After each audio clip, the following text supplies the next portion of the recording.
Hello, pod smashers of the internet, and welcome to another episode of Termite's Buzz, episode 28, I believe. I am your host, Termite, and this is a weekly video game podcast discussing all of the things that I am playing, trophies that I am pursuing, tracing? What am I doing with trophies? Getting? I don't know what's going on. Games I'm currently playing, stuff I finished, an update to you all, followed by some gaming industry news and things that have happened in the past week, and then ending with a retro discussion in which I'm still going through Video Game of the Year, and this week I will be going through arguably the best video game years ever. Some of these titles are at the top of my favorite games of all time, so that's fantastic. Stick with me from 1996 to the year 2000. Again, that's the book written by Jordan Miner. It is not related to Jeff Keighley's Game of the Year or Game Awards or anything like that. So, without further ado, I hope to find you well. This weekend was the joint birthday celebration of T-Bone, my brother, and myself. We went to get a bushel of crabs. Something we do is pick crabs. I don't know if you do or if you know what I'm talking about, but we go get a bushel, which is like a measurement of weight, I believe, or like size of box or barrel, whatever it's in. It's just like you don't count the crabs, you just stuff this container full of crabs. You get them out of the bay or brackish water around here in the rivers. And I mean the bay is in like the Chesapeake Bay. I should clarify if there's any West Coast listeners or anybody from around the world. The Chesapeake Bay and its contributing rivers are all brackish mixed salt and fresh water. So we get crabs, we get them steamed, we buy them from a restaurant or a place that sells crabs by the bulk. So we do that every single year. Our birthdays are 10 days apart. Happy birthday, T-Bone. And we usually exchange video games as a present to each other. So we had my folks, my wife, kids, my parents, T-Bone, all together to eat crabs, and they were wonderful. Some of the best crabs we've had in a long time. They were super big and full of meat. Usually you end up, not usually, but sometimes you end up with some like little ones, and they're not really full. It depends on when the crabs shed their shells and when they're, I guess if you get them right before they shed, I think that's what happened for us. They're all big and full of meat. So we go through the picking process. We usually have a steady supply of a beer or some liquids, waters, and such as we go. My mom watches the kids. We just pick. And it's time consuming, but that's the fun. That's the part. We sit outside, we talk, we chat, we catch up, discuss our lives, and over crabs. And it's a huge mess, so we usually sit outside, cover a table with paper so you don't destroy the table, and then when we're all done, you can just hose off the surface that we ate on. In this case, it was my parents' deck. So pretty sweet, pretty fun. Busy weekend again, continuing every single weekend. I feel like in July, it's the reason why it's my favorite month of the year. My son's birthday, 4th of July, T-Bone's birthday, my birthday, all stuffed in there in the 1 month. So we have a good time. Love it, and I hope to find you well. It did not stop me from recording this podcast on time this week, so you should be listening to this because it will be out Monday, July 24th at midnight, which is on time. I haven't missed a Monday, but I have definitely been missing those midnight deadlines because these weekends have been crushing me this summer. So yeah, what have I been playing? What have I been up to? Well, this past week, I finally finished the main story of Final Fantasy 16. I may have cried a little bit, or at least got a little teary-eyed, a little emotional. I love the game. It's amazing. I totally agree with the 9 out of 10. I'm going to stay out of spoilers, and I'm not trying to spoil anything. But what a great story. I was going to say show, because that's the storytelling. Like, it's great, right? I love the character arcs, everything that was resolved the way that it was. I'm not personally happy about some of the decisions, but doesn't mean they're not good. So I can always use The Last of Us as a reference. I hated the decisions at the end of The Last of Us, but it is absolutely impeccable storytelling, writing, etc. And I don't feel as strongly about Final Fantasy 16 as I do The Last of Us. Then I have changed my tune. I now love The Last of Us ending, which is fine. I also disagree with the Final Fantasy 16 ending for now, but maybe it'll come to me as I listen to some spoiler-filled spoiler casts. Like, I love any sort of literary analysis because I'm not built that way. I can't do it on my own, so I require some research and some listening online, and I can't wait to like consume that kind of extra content now that I have all of the game in my head.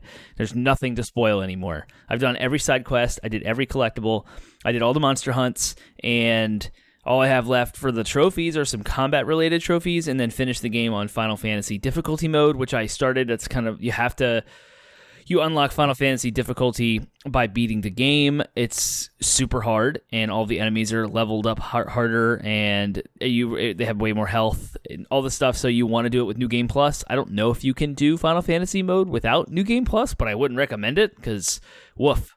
I'm not actually experiencing a lot of difficulty yet, but the enemies are very spongy. They take a ton of time to kill. The boss fights last forever. I use a lot more potions than I did on my first playthrough, but I haven't really struggled with anything yet. I'm still using the auto dodge, so all of your attacks get dodged. Auto combo, so I'm just cycling through my abilities without having to worry about timing.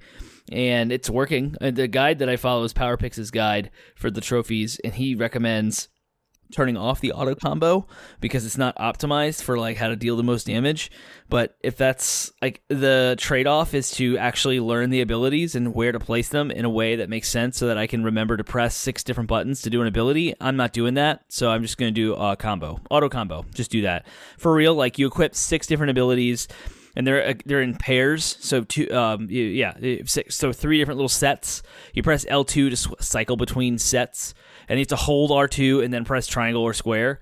And those are your 2 buttons for each set. So you have to it's awful. I never did this until now. I probably would have critiqued the game initially when it first dropped, when I first played it, but I've always had auto combo, so I've never had to do this until I read PowerPix's guide for New Game Plus and was like, well, I guess I'll try it now. So I'm in the middle of a fight, and I'm like cycling through L2, L2, L2, hold R2, triangle, L2, L2, L2, hold, and then there's apparently other abilities you can press square and X at the same time to do stuff, and that changes based on which icon you have equipped. It's crazy. I don't worry about any of that. I don't want to worry about any of that stuff. That doesn't make things more fun for me. It complicates stuff. I fumble. I could probably learn it and get good at it, but it is not enticing or fun for me to do that. So auto combo it is. I'm having a blast just mashing square. And auto dodge works. I can still kind of control Clive, the main character, as I see fit. I can run freely. I can still dodge on my own. I can execute abilities when I want to. I don't have to rely on auto combo, but it's there for whenever I want to. So I'm having an absolute blast. This does not ruin the fun for me at all. I know a lot of y'all out there are like, oh my gosh, the combat's so good. If you do, how is this ruined? It's everything. No, it's fine. It's great. I love it. Having a blast. I'm not done playing the game, so I will finish the platinum. Who knows when? I'm skipping every cutscene. I'm not doing any side quests, so I'm flying through the game based on my first playthrough. And plus, they drop you in at past most of the prologue. So it's good. I love it. I'm here for it. I don't know how long it'll take me to get this platinum. I haven't gotten a platinum trophy in months, so I'm jonesing, trying to get that. Quick on the platinum list of things to roll back to when I'm done with this one would be to finish Shredder's Revenge on PlayStation 5. I have a few more trophies to get there, and I'll knock that platinum out, and then I'll cycle back to Star Wars Jedi Fallen Survivor. Right, Star Wars Jedi Survivor, not Fallen Order, and Hogwarts Legacy. I need to go back and finish those. Interesting thought here. I've played Final Fantasy 16 on the 30 FPS fidelity mode because of Digital Foundry's recommendation that the frame rate is more stable at 30 than when it tries to hit 60 and fails with its performance mode. And because the frame rate's all over the place, the variable refresh rate on my TV falls out of the threshold, and so it doesn't become smooth. It has a lot of bad timing and screen tearing, so the frame times are off, and it looks jittery, and you can see the examples on YouTube. So I didn't want to deal with that. I wanted a really good, crisp, clean experience, so I followed the recommendation and played through the entirety of Final Fantasy 16 in 30 FPS. Initially, I knew it was 30, and it was bothering me, and I was like, oh, this is clunky. But 5 hours in, I'm talking when the game came out, months ago. 5 hours in, I completely forgot that I was doing 30 FPS until I watched a walkthrough video of something on YouTube and saw the person playing in performance mode, and I was like, oh, wait, that's buttery-ish smooth. Okay. But I'm wondering now, if I go back to Jedi Survivor and Hogwarts Legacy, they also had similar kind of performance issues, not as bad as Final Fantasy 16. Well, Jedi Survivor was very bad, super jittery. I wonder now, if I go back and play those at 30, will I even miss it? you only really experience how bad 30 FPS is when you switch from 60 to 30, when you make that transition. I'm now so far removed from that transition, and I haven't played anything else that's been at 60 frames per second because Tears of the Kingdom is also 30, that I feel like I might be okay, just chilling. And so anyway, I might or may not report back on that as I cycle back around. But it's going to be a while because I got to do the rest of this entire Final Fantasy 16 playthrough on the hardest difficulty, which I'm sure those end boss rush-like things I'm going to struggle with eventually. It'll catch up to me. It'll take forever. And then I have to do all of the combat-related trophies that I haven't done, so I got to grind those out. I think there's one for like leveling up every single one of Clive's abilities to master, which requires AP grinding. So I'll have that. And there's, I don't remember what else. Maybe some level grinding, probably. So it'll be a while. I'm getting ahead of myself thinking about 30 FPS on those other games I have to cycle back to. Hopefully I can get all of this done by October, because that's when Spider-Man 2 comes out. So I'm hoping to clean up all this backlog for that. And as I clean up the backlog, T-Bone got for my birthday a copy of Resident Evil 4 Remake. So I want to drop that in, come like late August as fall starts to happen, get into that scary mood. I can't wait. I love Resident Evil 4. At least I've played through about half of it on the GameCube last year or the year before, pretty recently. So I'm really excited to see the remake and like experience that as games continue to stack up. In the fall is going to be nuts. I mean, September Starfield. I don't know if it's going to hit super hard for me or not. And then in October, we have the new Forza, which I'm dying to play. Those are Xbox titles, of course. And then Spider-Man 2 comes out October 20th, which I'm all over. And we'll talk about later in the show as I go through some news. Last but not least, I picked up a copy of Advance Wars 1+2 Reboot Camp for the Switch. I got it on GameFly. It was on sale for $40, which Nintendo games never go on sale, so I thought that was perfect. I started it up and I played through some of the prologue and like one mission. It's really fun, tactical RPG. If you like Fire Emblem, it's like that, but with modern military combat. The story has zero bearing on me right now. There's like nations that are named like Blue Moon and Orange Star, and they're at war for whatever reason. There's no actual like reasons for me to care about the characters yet at all, but it is a tactical grid-based RPG that plays extremely just like Fire Emblem, which I love Fire Emblem. So instead of a medieval fantasy, I'm getting like modern warfare with tanks and infantrymen and guns and like helicopters and stuff.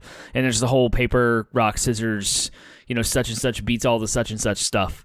But I'm like a half hour into that game, so I've no opinion yet, although I've missed them on Game Boy Advance. I didn't play them there. I knew they existed. There's a sequel called Battalion Wars on the GameCube. I never played that. So this is like my first entry into Advance Wars.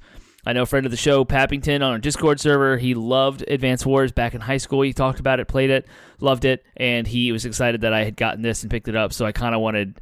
that was part of my incentive for buying this. Is like, okay, well, Pappington will be happy that I'm experiencing this game again. I remember when it was announced like forever ago, I was excited to actually have an excuse to play it.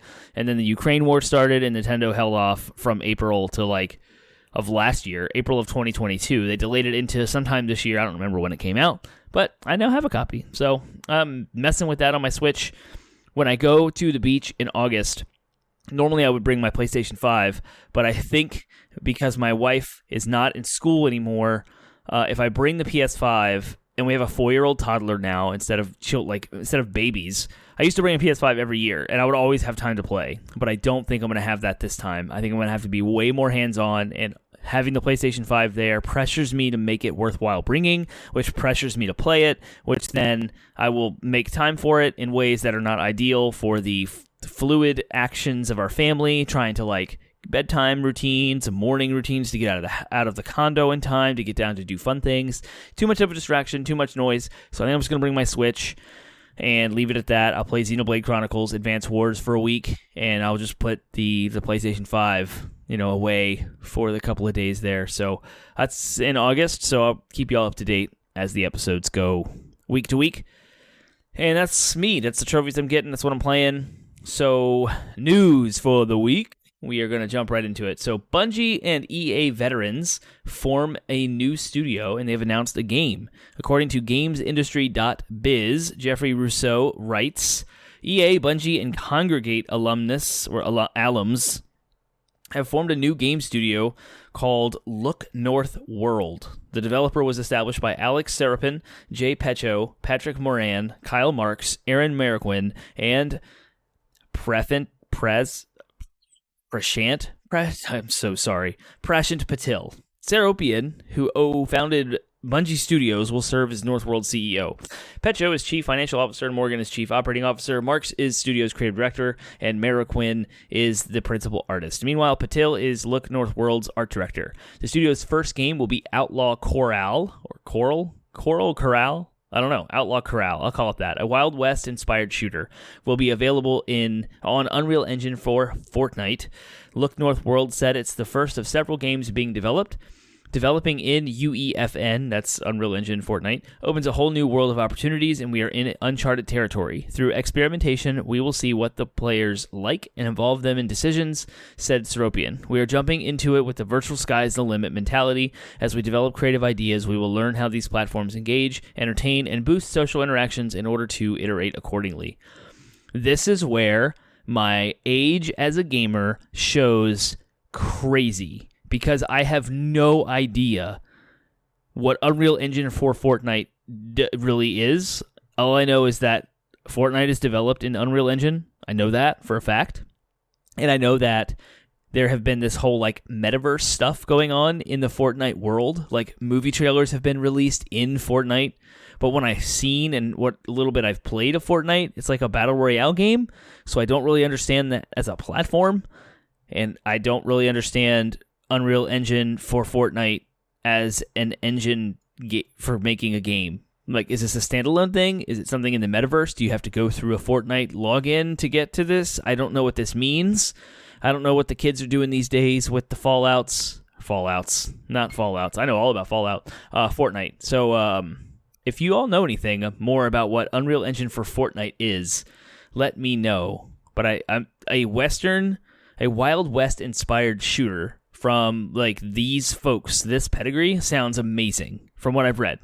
I don't know what it means when Unreal Engine for Fortnite is brought into the conversation, if there's implications, limitations, or it will look a certain way, but it sounds fun. A Wild West inspired shooter. We don't have enough of those.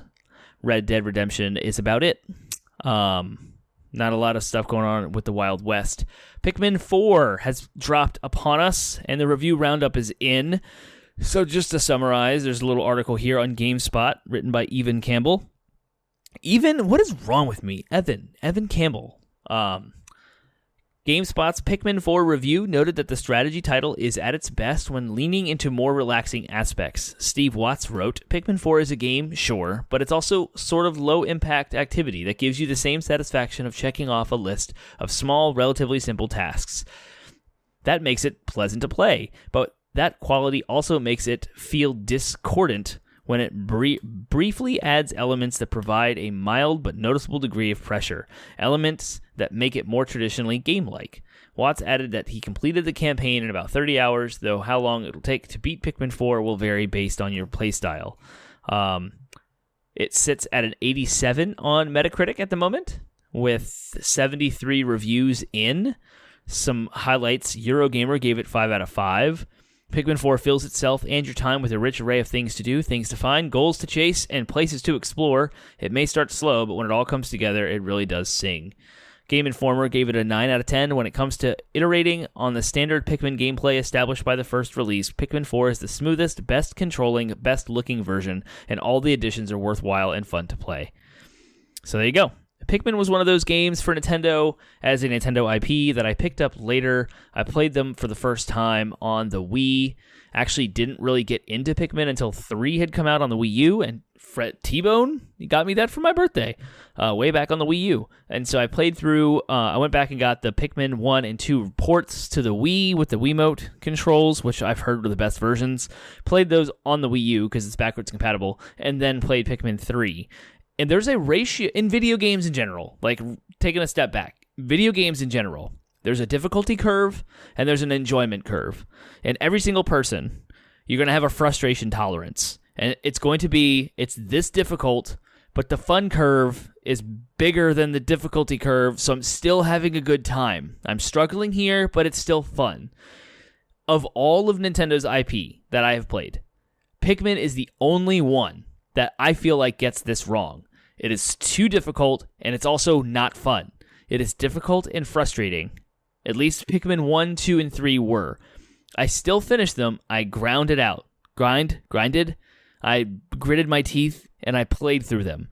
I enjoyed them for what they were. They were fun, cheery, charming, happy little summer jaunts, but continuing to control your crowd of Pikmin on a time crunch, trying to protect them from enemies in mass, because there's a million of these tiny little things running around. You have to blow a whistle to collect them all, try to organize them by color to take down specific obstacles while facing the clock and realizing you have to go back to your ship. So you can only go half the time of your clock. If you have 30 minutes, you can only explore for like 15. Go 15 minutes out, go 15 minutes back.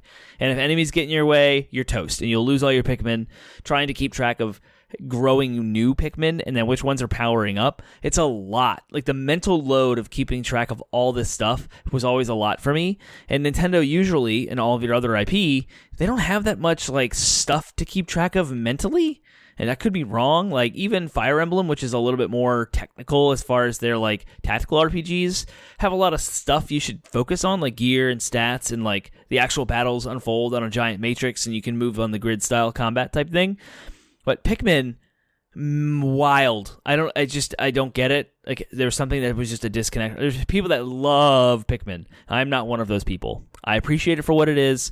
I've heard that Pikmin 4 removed the time constraint, but I'm not 100% sure that's the case. So I don't know if I gotta get 4, right? I have 1 through 3. I gotta get the whole set for part of the video game collection. So whenever I cross that bridge, I will. But for now, it's not high on my priority list. I will play it eventually.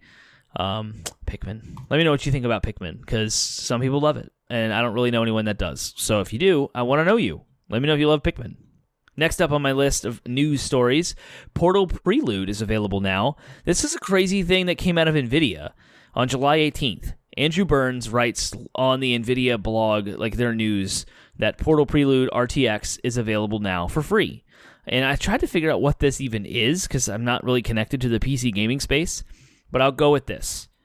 Portal with RTX was created using NVIDIA RTX Remix, a free upcoming modding platform built on NVIDIA Omniverse, which enables modders to quickly create and share RTX on mods for classic games, each with enhanced materials, full ray tracing, NVIDIA DLSS 3, and NVIDIA Reflex. So that's a thing. So that's what NVIDIA RTX Remix is, a modding platform that allows you to like quickly do ray tracing things, right? So that's a thing that exists. So Portal, the original Portal game, remains a timeless classic. In December, we, being NVIDIA, released Portal with RTX, a fully ray-traced reimagining of Valve's award-winning game, which used the performance multiplication of NVIDIA DLSS 3 to power the most realistic path trace lighting ever seen in a real-time game. And so Portal with RTX was created using this NVIDIA RTX Remix. If you're lost, welcome to the world of PC gaming. This is why I stick with my PlayStation and my Xbox, because all of that's nuts. But this is Portal, it's Valve, it's worth talking about, because Valve is pretty much like socially the first party of PC makers of games. So here we go. Now, this RTX Remix has been used to remaster Portal Prelude, which was the highest rated Portal mod, the 2008 Portal Mod DB winner, and number 3 overall Player's Choice mod of 2008. Created by Nicholas Grevitt and others, Portal Prelude is an unofficial Portal prequel set before the time of GLaDOS, featuring a new, extremely challenging 8 to 10 hour campaign composed of 19 new test chambers, new advanced gameplay mechanics, a full-voiced story with NPCs, and a whole lot more. Portal Prelude RTX is available today to download from Steam for free. Caveat, you have to have Portal 1. Like, that's the only thing. So, if you're a Portal fan, you're a PC fan, I didn't even know this existed. Apparently, it was mod of the year in 2008. I had no clue. If I would have known that existed in 2008, I would have played it. I would have played the crap out of it. I'd have been here for it. But there you go. So, if you own an NVIDIA card that is capable with the whole RTX ray tracing thing, maybe you can do some of this with AMD. I don't really know, but go check it out if you're into it. I think I do have it downloaded already.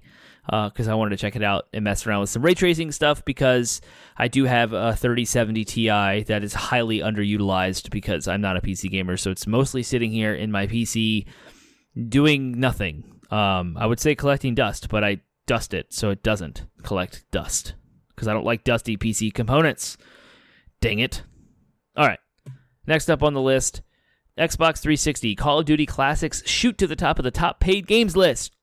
Wesley Vin Poole over at IGN writes, classic Call of Duty games have shot up Xbox's top paid games list, fueled by recent improvements to matchmaking and an eye-catching sale. 2009's Call of Duty Modern Warfare 2 is currently the top paid game on Xbox as of July 20th, followed by 2012's Black Ops 2, 2010's Black Ops 1, and 2011's Modern Warfare 3. Treyarch's World at War and Black Ops 3 are also in the top 10.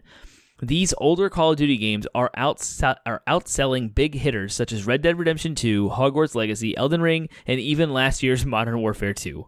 It's a remarkable resurgence for a collection of games once thought consigned to the history books, but recent developments have rekindled interest in this golden age of Call of Duty, fueled by an apparent matchmaking improvement made by Microsoft itself. So in case you didn't know, Microsoft fixed, redid, awoke. Server updates sparked a renewed interest in online play for these old Call of Duty titles. So something happened on the back end. Microsoft was intentional with this. It does line up with the timeline of the whole Activision acquisition, FTC win type thing going on. All of that is all wrapped up together. But that's pretty sweet. Reports indicate thousands of people were online over the weekend playing these old Call of Duty games after a word of surprise server fixes spread among the community like wildfire. However, reports also indicate lobbies are still afflicted by hackers, boosters, and cheaters because people gonna people. But that's pretty sweet. If you're into the old school Call of Duty and you want to take a little jump back in time and play those, they are available on digital platforms. You can download them. I don't know if they're on Game Pass. I don't think so yet, but I'm sure you can buy them digitally if you can't find a disc somewhere dusty in your basement. I've got them all on my shelf, so if I want to play them, I'll just pop them in and go for it. But they're not on. I will play those on PlayStation. So if Sony does the same thing on their end, that'd be pretty sweet. Maybe they will, but I doubt it because Sony's gonna Sony, and they don't really listen to feedback too much from the audience. They don't seem to cater to the whole en masse response to stuff. They do their own thing. We'll see. Next up on my news stories is a whole bunch of new Spider-Man 2 stuff came out over this week, July 20th, because of San Diego Comic-Con happening. And Game Informer here is reporting, Wesley LeBlanc is what I'm going to read from.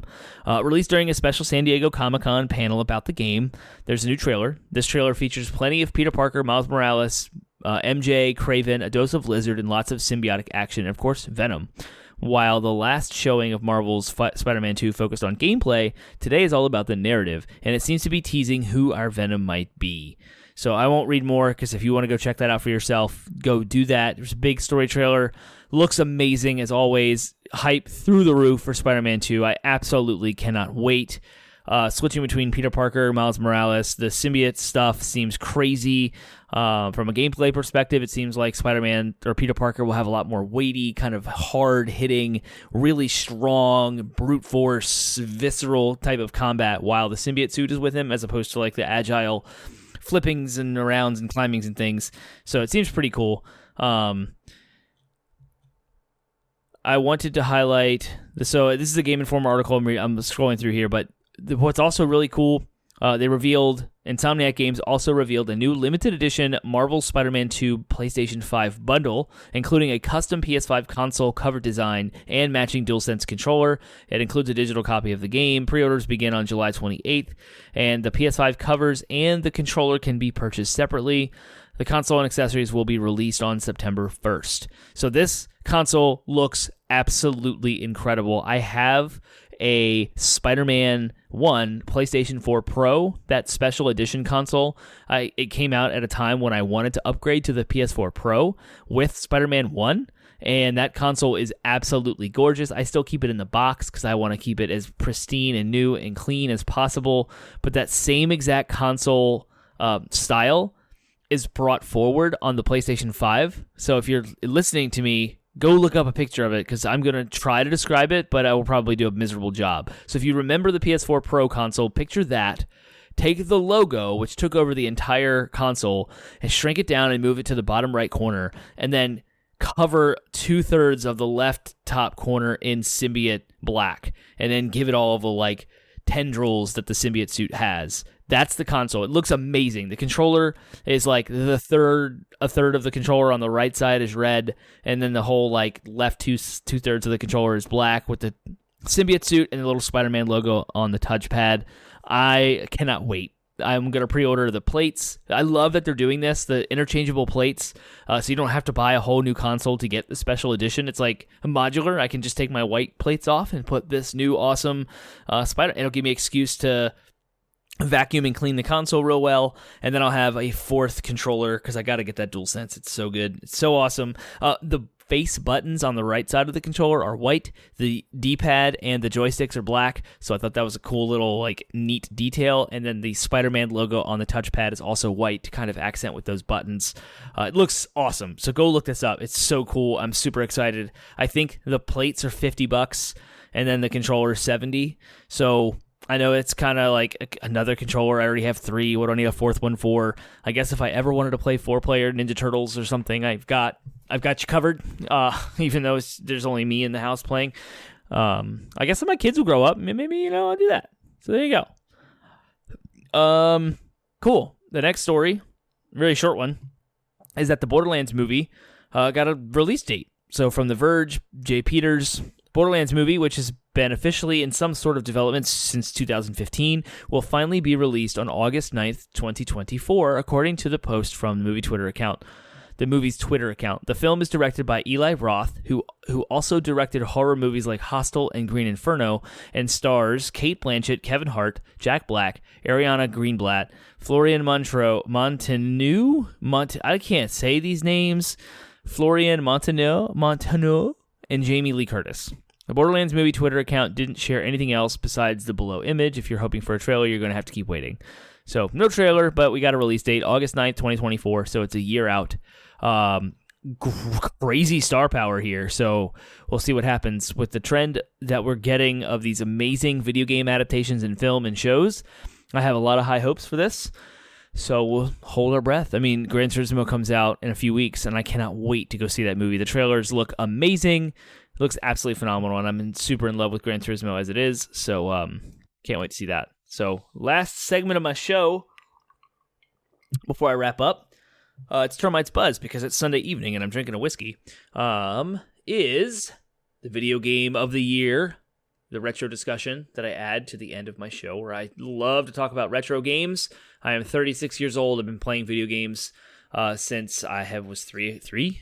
My earliest memory of is involved video games. So always love to talk about retro stuff. I have a massive collection of games, and I always got something to talk about each week. And so I'm going through this book year by year, starting with 1996, which was the year I was born, and moving through, and now I'm in 1996. I'm doing 5 each week, just kind of going through them real quick to figure out, or to talk about each one, just kind of touching base as to why it's on this list, and maybe some of my own personal memories with them, which works for the games that I've played. If there's a game I haven't played, obviously I don't have any memories. So kicking off 1996, the game of the year, drum roll, because it's one of the legendaries, is Super Mario 64. And in recent conversations with my folks, I have expressed, and I'll express it here, that there has been no other video game I can think of that has touched the level of excitement and hype that I had for Super Mario 64 when it was showcased. It's the combination of the video game industry's jump to 3D. I was 10 years old. I had been primed with so much Mario experience through the Nintendo and the Super Nintendo. So it's my life experience, my life age, and the video game industry all like planets lining up to give like lightning in a bottle hype and excitement for something new. And I remember seeing the commercials for the first time, seeing the demonstrations in various retailers. I remember we had a brand new Best Buy open in the Fredericksburg area where I grew up. They had a matrix TV, 9x9 or 3x3, 9 TVs, and like this huge big screen in the middle with like a pillar that had a demo station you could play Mario 64 on. And we were hoping to get one for Christmas. So like I said, the hype was through the roof. Our parents would rent a Nintendo 64 from Blockbuster with this game, and we would just T-Bone and I just poured hours and hours into it. It was a game that had enough of a sandbox foundation for us that we were able to play games within the game. So we're like running around like, oh, you're Mario and I'm Luigi, or like make up our own imagination scenarios and just run wild in this world. No other video game had done this before. I remember the tagline from the commercial was like, go anywhere you want to go, do anything you want to do. And sure enough, like this book and this description does talk about that, and having the Z-axis, right? 2D games are XY axis on a plot, and so the Z is the depth. It's the forward and back. And one thing that this game did technologically that I didn't really know how transformative it was or how impactful it was the control of the camera. That's actually kind of the thing you need to overcome when it comes to playing anything in 3D. It's not necessarily just where the character is positioned in the 3D space when you're platforming, climbing, exploring, and running, or jumping on enemies or whatever you're doing. It's how the player engages the camera so that the player can see the proper trajectories, because in a 2D game, that camera is fixed. You're working left to right, up and down. Sometimes it's like a 2D top-down, you're just scrolling the screen.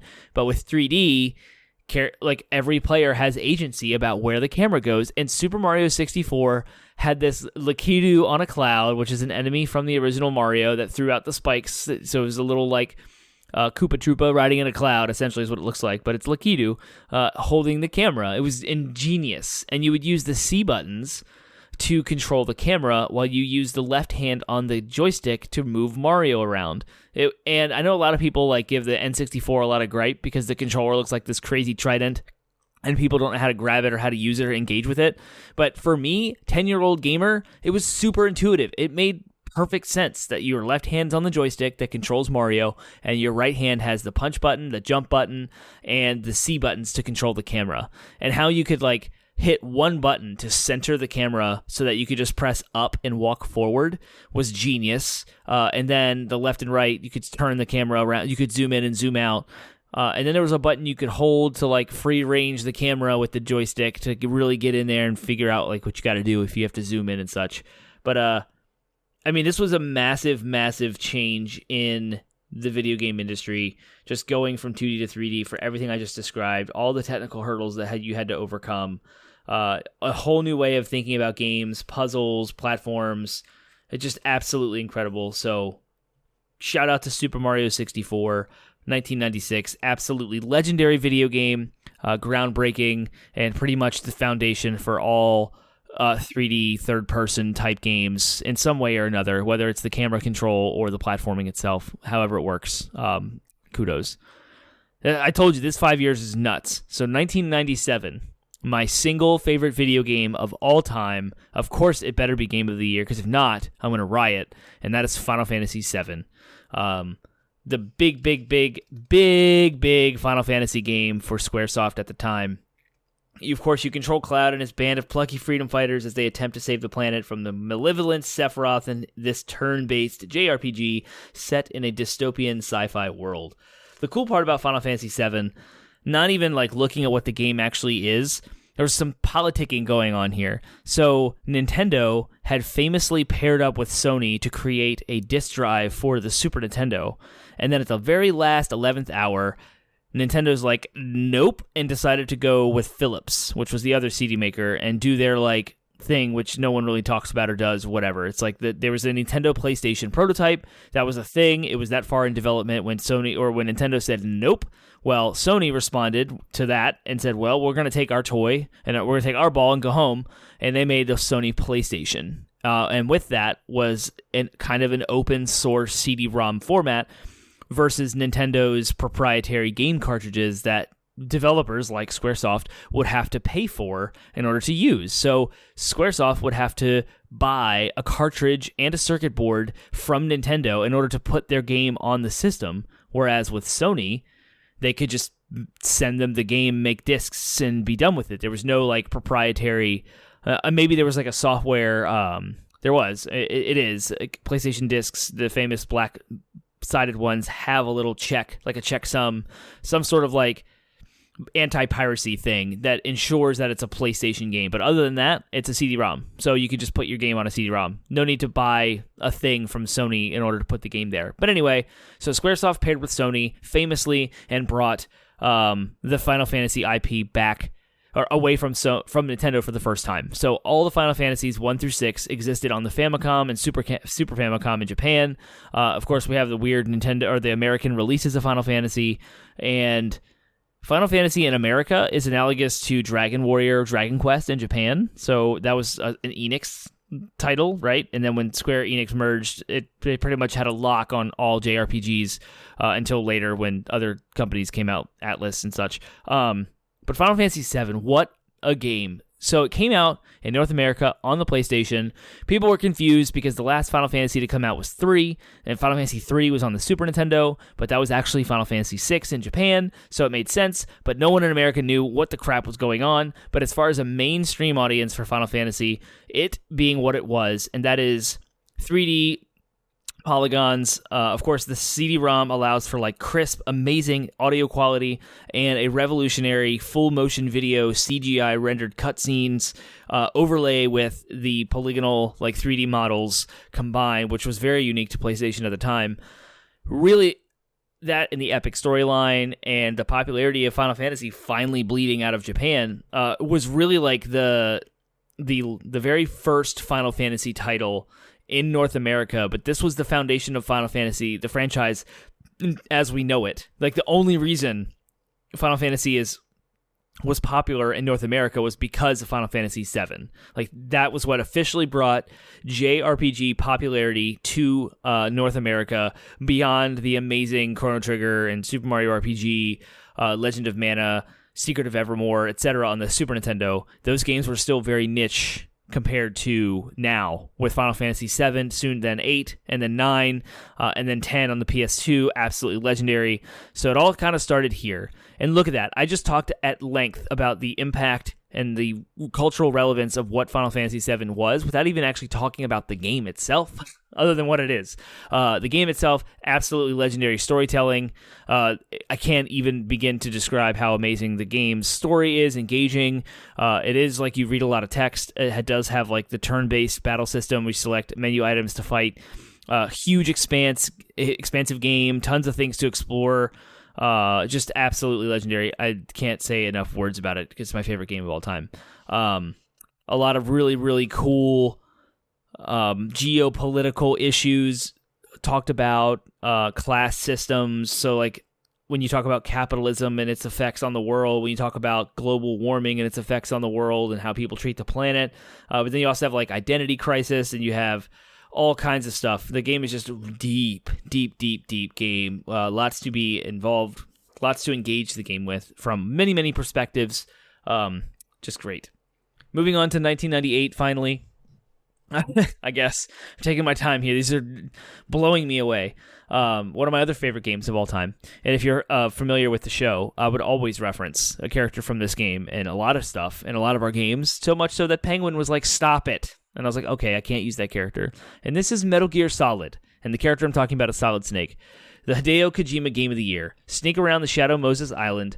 Compound as Special Agent Solid Snake, taking out enemy guards with stealth. Wow. With stealth rather than brute force. Along the way, you'll unravel a vast military conspiracy that will leave you questioning your own existence. Yeah, that pretty much sums it up. You get a little existential crisis. You get a little geopolitical story in there. But what's cool about Hideo Kojima, he was fascinated with movies. I think there's a tweet or a quote where he said something about like, my body is made 70% of movies. He's friends with people in the movie industry, Guillermo del Toro, Robert De Niro.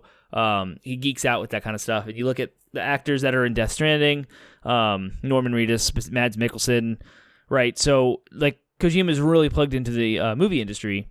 And Metal Gear Solid was the third game in a series of games. So there's Metal Gear and Metal Gear 2 that came out on like different platforms, and one of them was ported to NES later on.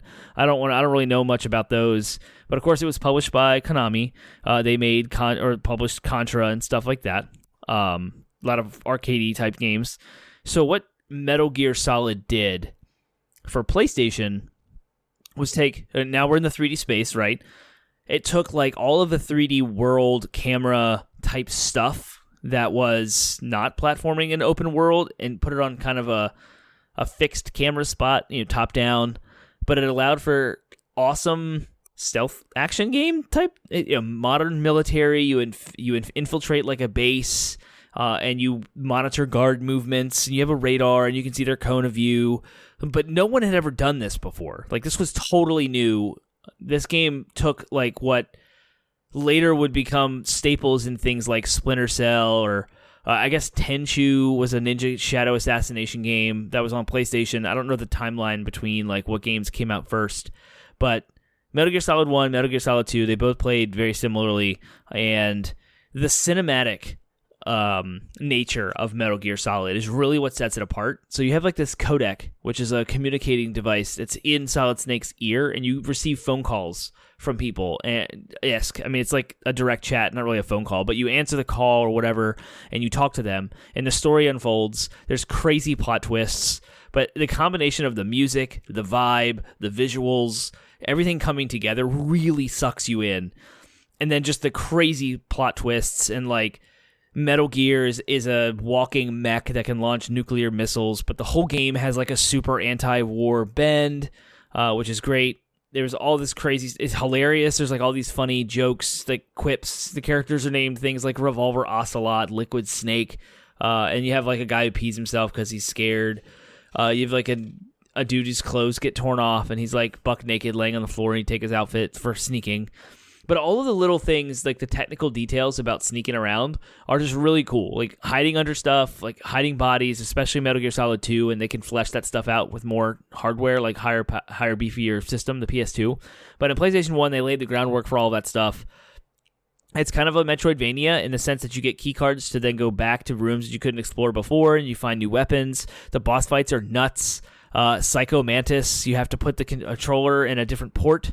Sorry for spoilers on that one, but the game it came out in 98, so if you haven't explored this yet, like, sorry. But you had to, like, put the controller in a different port because he could, quote, mind read your inputs, and so you can't beat him unless you move out of the first port.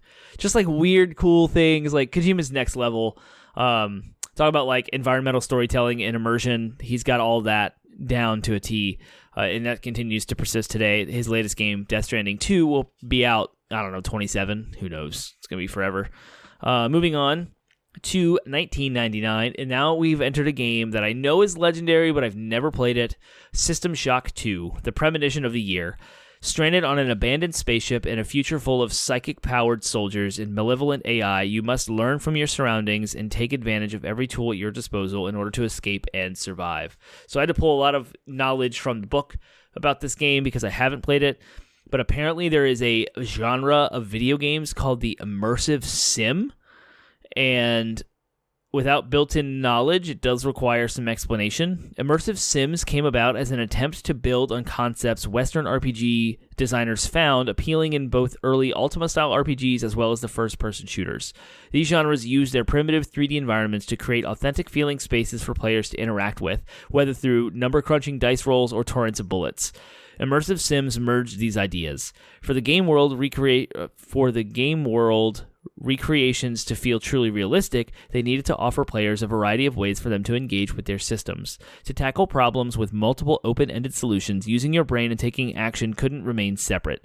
Immersive sims have dice rolls and bullets. This genre saw realistic graphics and more powerful technology not as an excuse to make games more like movies, but as a way to make games of the most intricate sandboxes and clockwork machines of all time.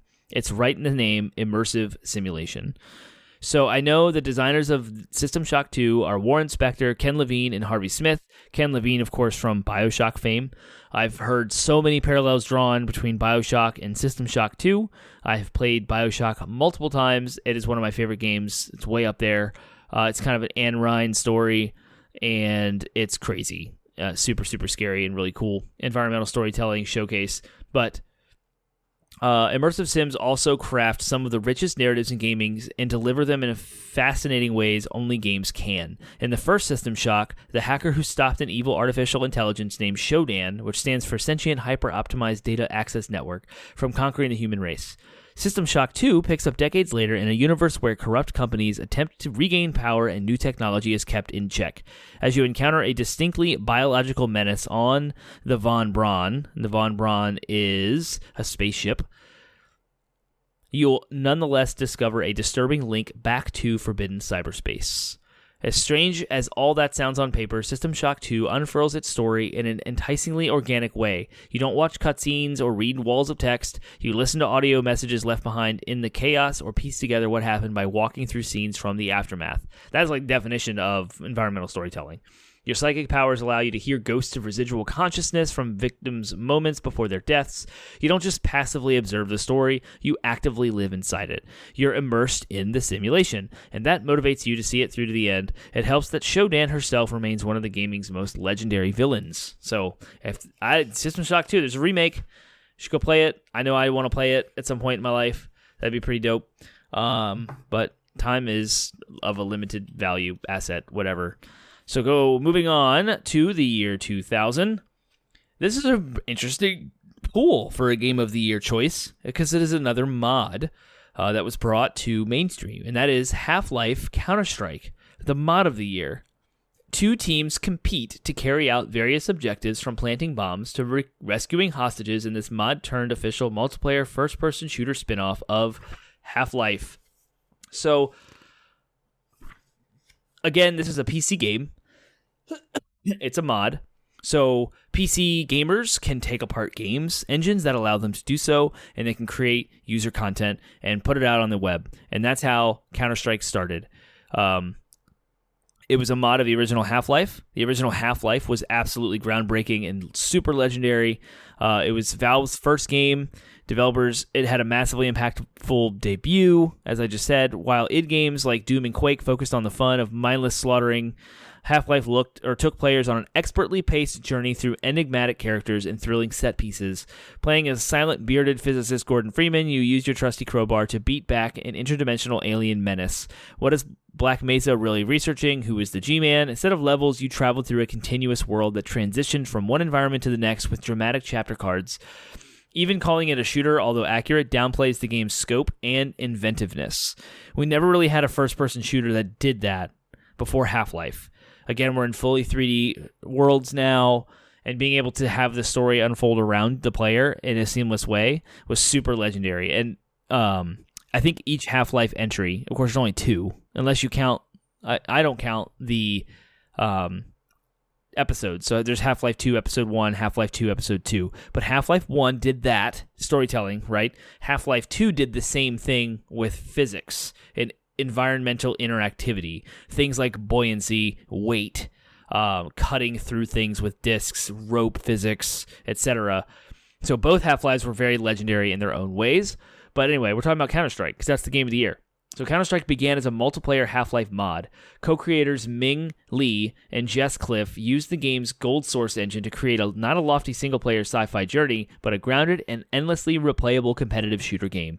However, something like Counter-Strike did have in common with the parent game was a design much smarter than the rest of the market, even if those designs served the very different shooter styles. In Counter-Strike, 2 teams of 5, one of terrorists and one of counter-terrorists, compete to complete objectives where only one can emerge victorious. You either have to disarm a bomb or plant a bomb and guard it till it explodes, rescue hostages or prevent them from being rescued, assassinate someone or keep them alive, win a round or at least kill some enemies, and you get money to spend on better guns and equipment to take into the next round. Trade your basic knife and pistol for beefy assault rifles and C4 explosives. By giving you larger tasks to think about beyond just shooting everyone in sight, Counter-Strike forces you to play with purpose. Bring on a team that encourages you to synergize and to talk to teammates on voice chat as you come up with the tactics. Absolutely, this happened. So throughout 1999 and early 2000, Lee and Cliff put out various Counter-Strike betas. PC modders Valve value community, and famous level makers contributed to the project as Lee and Cliff incorporated fan feedback. The game grew so popular that you could easily mistake it for an official Valve product. In 2000, Valve made it officially official when it bought Counter-Strike and hired Lee and Cliff to work on the project full time, blurring the lines between mod and full-blown game. Counter-Strike wished upon a star and became a real boy and one of the most popular competitive shooters ever with millions of fans. This game was absolutely impactful in my life. It was a game that I played for multiple summers. It had thousands of hundreds of LAN parties. Counter-Strike was my life and my world of my friends. That is what we did. So many weekends, so many LAN parties. We went to internet cafes to play Counter-Strike. It was our thing we would do after school. We would go home and try to get on AIM and send each other IP addresses to join various servers, fire up TeamSpeak, and use for voice chat. It was a whole thing. I was a couple of years late to the game with Counter-Strike, but boy, I didn't play Quake or Unreal Tournament or Doom or any of that stuff online at all. I played so much Counter-Strike. It was my whole high school life and into early college. It wasn't until World of Warcraft come out in 2004 that really broke up our Counter-Strike crew as we moved on to World of Warcraft. But again, Pappington, friend of the show, super into Counter-Strike with us. We always played. We'd go to King's Dominion, which is a local theme park in Richmond. I say local with quotes because we lived in Fredericksburg, and I would just play so much Counter-Strike. I would get into kerfluffles, if you will, with T-Bone because he wanted to play Final Fantasy 11 and I wanted to play Counter-Strike, and we would always talk. Like, friends would go hang out. We'd either go to King's Dominion or go to a movie. We'd be out, and as soon as we got home, we'd rush to our computers and throw on TeamSpeak and get our headsets and play Counter-Strike for hours into the night. Great memories, just amazing times. So many hours spent playing Counter-Strike.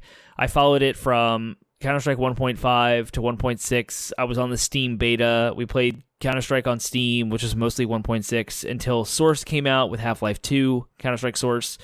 Played that just as much as Counter-Strike, if not more, and then continued on. I have dabbled in Counter-Strike Go, which is the newest one, Global Offensive, and Counter-Strike 2 is coming out this year, so I'm eager to play it. Maybe I can put this 3070 Ti to work, playing some newer game, something new, I guess.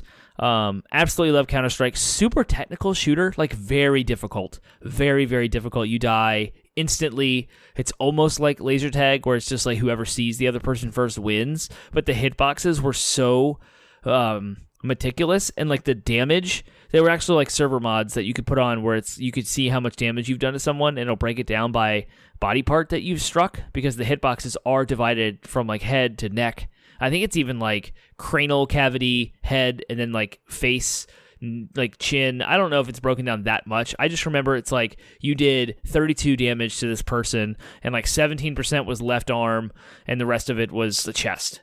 And you're oh, but you shot their head, you clicked on their head. So I don't get how it works. It is so technical, and there's all this stuff to do with how many, what your ping was, of course, but also how many there's a word, clicks, the click rate of the servers, how often they would check for updates. And that was a big deal with the Counter-Strike 2 presentation, was they're calculated on the user end now, not the server end or something like that. So it's peer-to-peer. It's a little bit more accurate, I think. And it's something similar to what Splatoon does with theirs. But I remember getting into all the nitty-gritty about all those things and running the console commands and trying to figure all that stuff out. I was super into Counter-Strike my whole life. I mean, this 5 years, 96 through the year 2000, at least what this author of that book picked. That would be Jordan Miner, Video Game of the Year, his book. Wow, just absolutely amazing 5 years. No wonder I'm such a year. I mean, those were formative years for me. That was from 10 years old to 15. That was middle school and high school. Games like that were coming out, cementing me as a gamer. I mean, those are such, I was in such my primitive, formative years. Not primitive, formative is the word I'm looking for, where those experiences mattered. And we were moving in the industry away from just single-player experiences into the internet space, with broadband becoming more widely available and more ease of access. So Xbox Live was happening. It didn't come out until 2001. No, I mean, 2001, 2002, and 2003. So, that's when Halo had come out, and, that was, Counter-Strike was the foundation for me, my love for Halo and my love for Xbox. So just absolutely no wonder I'm still a gamer. I'm 36 years old. I'll be 37 next week. So yeah, absolutely crazy. Good stuff. Best time to be a gamer at that year. But I don't know if I can distance my life out of it. My life experience is the reason why I feel like that's so massively important. Those 5 years of gaming, it's a Termite thing, right? So your age, what you played, could be a different year, and it doesn't mean the years are any worse than anyone. So I can't say like, oh, this is the golden year of gaming, because there's someone else who had the same golden year of gaming on the Nintendo Wii and the Wii U, right? Which I wouldn't consider nearly as good as these games. But it's about life experience and the age you were born and what you were playing, what you were subjected to, and what formed your kind of gaming worldview, so to speak, or like what games massaged themselves into your opinion or your tastes or like whatever experience you had, especially when it comes to social things. Like kids who are when I was playing Counter-Strike, like Call of Duty is that for so many people, and they were doing the LAN parties and they were playing online with their friends after school and like going out, hanging out all day, and then coming back and jumping on whatever Xbox platform or whatever PC, PlayStation, and playing, you know, hours and hours of Call of Duty late into the night, which I also did with an entirely different group of friends from the Counter-Strike crew. So it carried on. But anyway, I kind of went on a rant, extended my show beyond an hour, and I don't like to do that, but it happened. So this was great. I had a great time tonight. Awesome show, at least as fun as it was to spew all this information out. I hope you enjoyed it as much as I have talked about it. And with that, I will see you next week.